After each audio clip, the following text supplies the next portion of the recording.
Why silent treatment kills relationship? So this is just my opinion. So if you want to know all about it, here we go. So this is also me before and I'm advocating it against now. Kasi why? Akala ko dati, gusto ko yung partner ko, mababasa yung isip ko kapag frustrated ako sa kanya. Hindi ako nakikipag-communicate. And then, unti-unti guys, natuto ko na step by step, I have to learn to communicate kasi hindi niya malalaman kung ano talaga yung nafe-feel ko eh.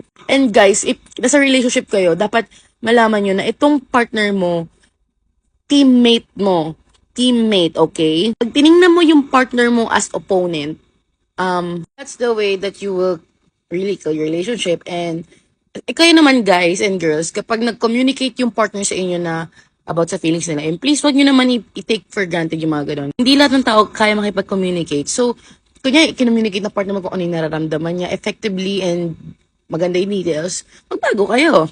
Pag sinabi niya nasasaktan siya sa gaytong way mo, huwag mo na gawin to. Ganun talaga, relationship is going to be adjustment. You don't expect your partner to be a mind reader. Eh di sana kung mind reader yan, wala na problema, di ba? It's a relationship. It's a two-way communication.